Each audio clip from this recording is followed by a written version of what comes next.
Well, here's a sure sign of fall.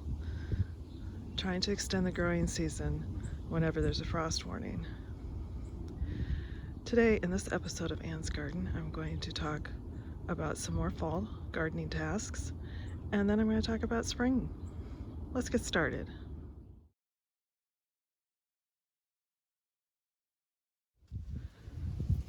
So last night, the weather forecast called for a frost advisory. That's not as bad as a frost warning, of course, or a freeze warning, but just to be safe, I decided to put out some coverings for the dahlias and tomatoes. The dahlias are just loaded with buds, so I wanted to protect them a little more. And hopefully this following week, we're supposed to have some pretty warm weather, so hopefully they'll still get some blooms. Worth a try anyway. I just use old bed sheets and I prop them up either on their supports or I add a couple sticks to support them a little better. I remember helping my mom in October's put out bed sheets over her mums and her tomato plants. She had beautiful garden mums, not the cushion mums that you see everywhere today, but really cool, interesting ones. And so we'd go around and put sheets over them so they could bloom as long as possible. It was worth a little extra effort, and I remember calling them ghosts in the garden. It's because it's Halloween time, and these bed sheets look like ghosts in the dark. So we actually didn't get a frost last night, so everything should be fine. Okay, I've got the coverings off. As you can see, the dahlias are just loaded with buds. This is Thomas Edison. It's been just gorgeous this year. I wanted to keep it going as long as possible. Dahlias are very cold sensitive, so if there's a hint of a frost, it's a nice idea to cover them, especially if you've got the potential for a lot more flowers to come. The zinnias, which are right next to the dahlias, were not covered and they're just fine. So they're a little bit hardier. And also, like I said, we didn't end up really having a frost last night. So that means there's still enough flowers for bouquets in the garden. And for any late pollinators might be coming through, we've still got some blooms for you.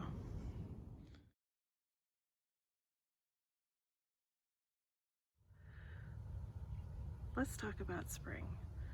A little bit of work and planning right now will pay off enormously next spring when those bulbs that you planted start blooming.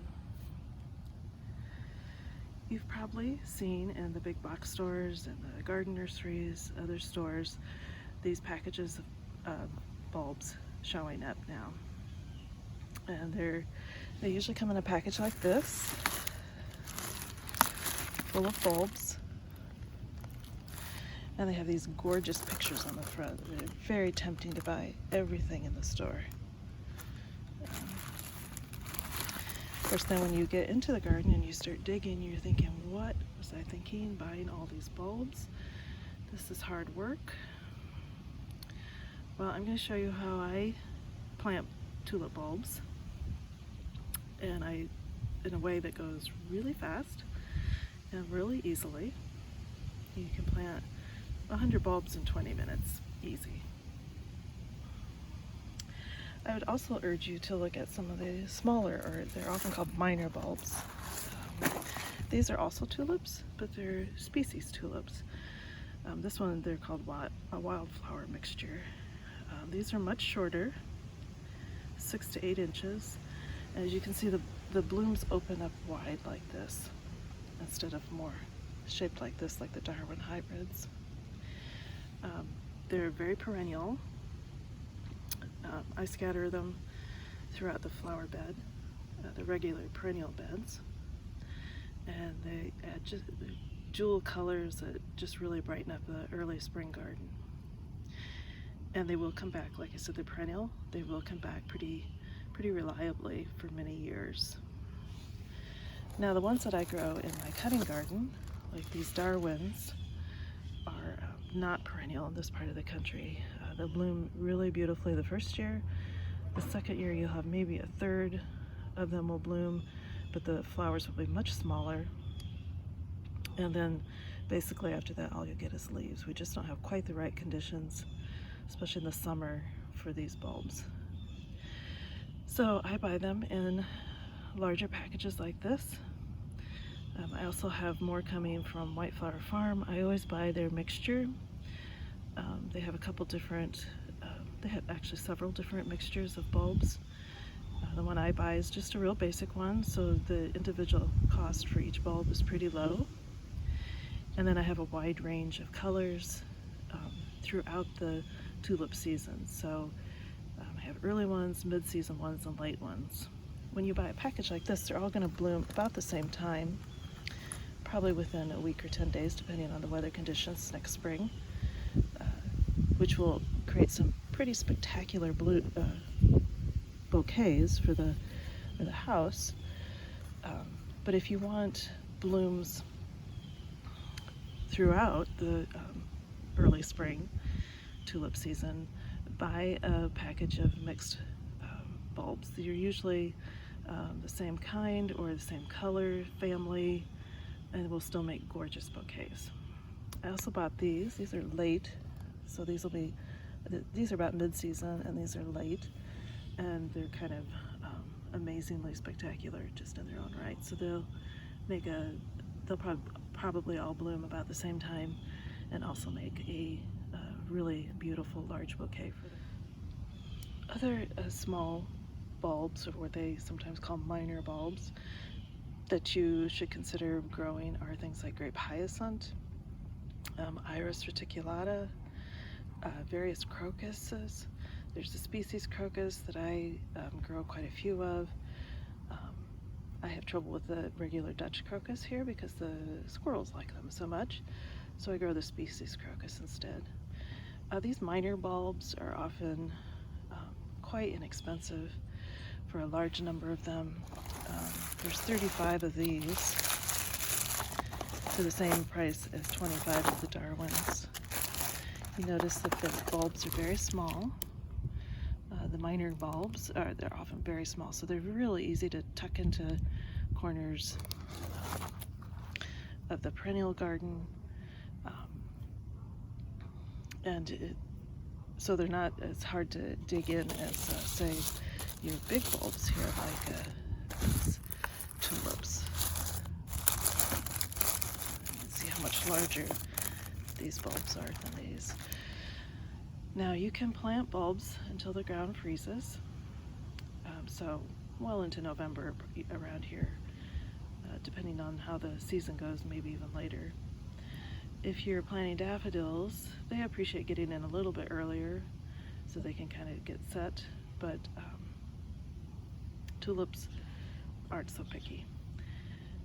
Daffodils will perennialize around here, so it's worth putting them in a place in the garden, or even in your cutting garden, where they can grow year after year.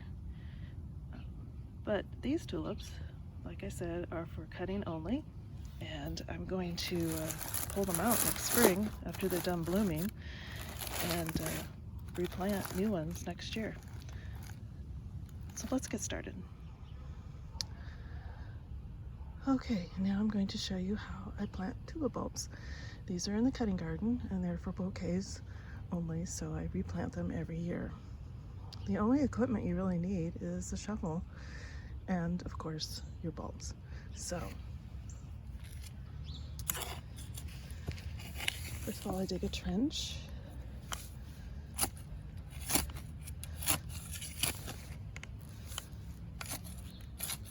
It's supposed to be about 6 to 8 inches deep.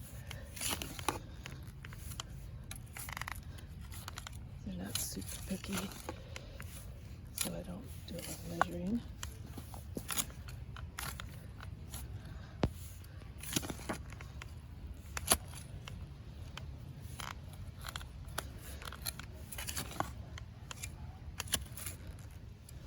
Okay, now I've got a trench here.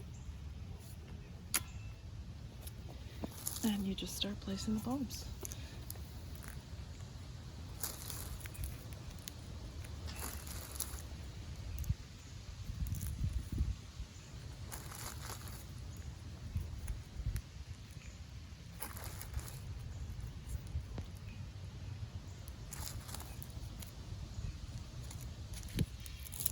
place them as close together as you can.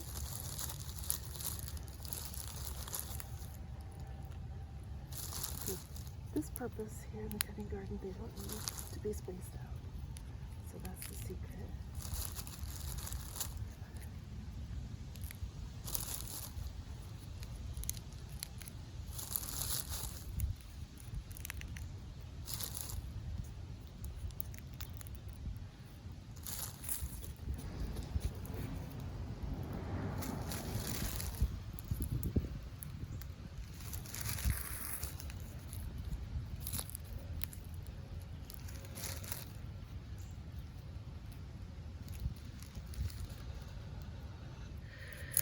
Now you may be wondering which end is up. This is the bottom. And of course the top is pointed. Tulips are pretty easy. Daffodils are also pretty easy because they'll have a pointed, pretty obvious pointed top and a kind of flatter bottom where the roots come out. There are some small bulbs like anemones and ranunculus where the bulbs are kind of round. Sometimes it's really hard to tell which end is up. So in that case, plant them sideways. They'll figure it out from there. So,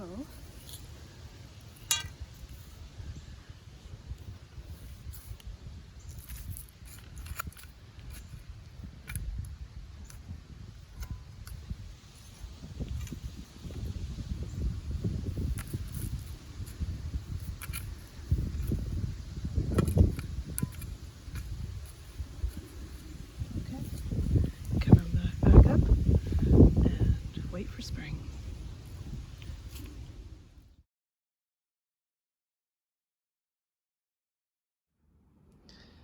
I've got 3 book recommendations here for various topics that I think any gardener would find interesting. The first one here is called Tulips by Jane Eastoe. Now, if you love tulips, you probably don't need any more reason to buy more tulips, but this book, if you are in any doubt about tulips, will convince you. She goes through various varieties, talks about them in detail, what you can expect from them, what time of year they bloom. Like I've mentioned before, the tulip season, there's early, mid, and late, all in the spring, of course. But it'll help you pick out a wide variety so you have as long a bloom season of tulips as possible. She also talks about some of these gorgeous fancier tulips, like these parrot tulips.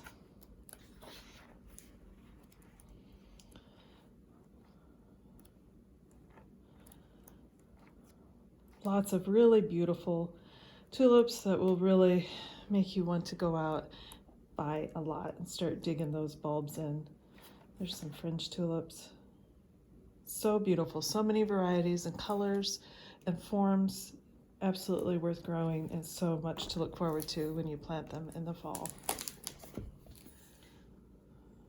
Next I have The Lifelong Gardener by Toni Gaton. This is a great book for anyone.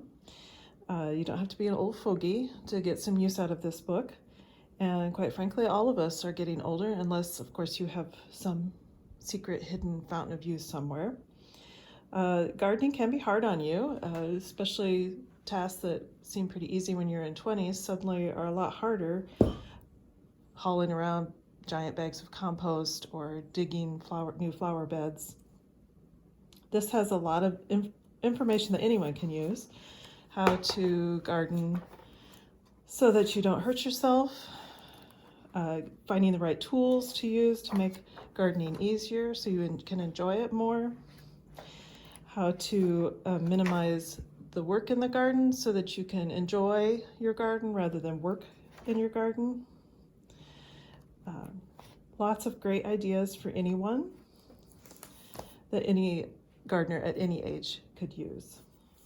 And finally, I have this book, which I'm really excited about. This is just a really fascinating book. It's called Iowa Gardens of the Past, Lost in Historic Gardens of Iowa, 1850 to 1980 by Beth Cody. You might notice this item is actually owned by Scott County Library System. That's because when I put a hold on the title, our copies were checked out, and this is the first one that came in. But we do have copies that can be checked out from Davenport, and we also have a copy in our special collections department. So this is just fascinating, just to leaf through and look at all the historic pictures. There's a lot about the changing and evolving use of gardens and styles of gardens that were used. Iowa, of course, is pretty rural and has a lot of agricultural history to it. So a lot of, you'll see lots of local seed companies advertised in here. And they highlight gardens throughout the state, including Davenport and Bettendorf. Here's the Woodlawn, which was part of the Putnam family's gardens. And pictures of the family sitting in front, and the Garden of the Past. Here's Terrace Hill in Des Moines, which is now the governor's mansion. And you can see, get a look at the grounds. Just love that greenhouse there. Here is a couple gardens that I think now are on what we would call the Gold Coast here in Davenport. Here's Crosset Gardens. And then this one, the Camille Burroughs Garden. As you see, lots of ads. This one's for iris and Cedar Falls and peonies. Here's the Mueller Garden in Davenport. I think it's on Harrison Street. You can drive by it now. The garden's not quite as formal as it is now, but it has recently, current owners have recently been doing some renovation, and because the garden had kind of disappeared and fallen into disuse, but somebody's taken advantage of it again. Beautiful setting. Here's the Japanese garden in Muscatine. The Musser home now is a museum in Muscatine. You can see the Japanese garden is still there. It's a little altered, but it's still there. This is talks about the Daylily Garden by Fred McDowell. He was famous in the daylily world. And then there's also an article here about Griffith Buck, who developed the Griffith Buck roses.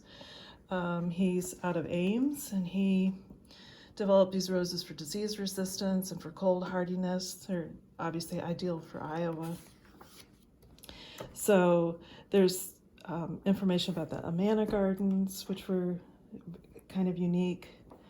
The Earl May family and the Ferris family both were out of Iowa. Talks about them.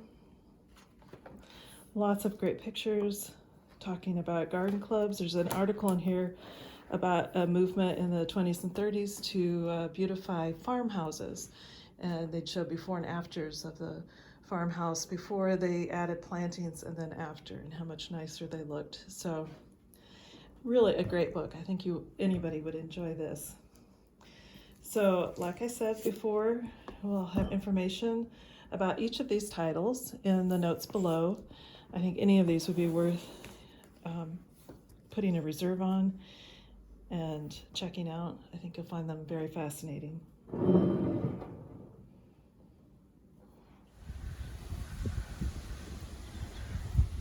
That's it for today. Thanks for watching.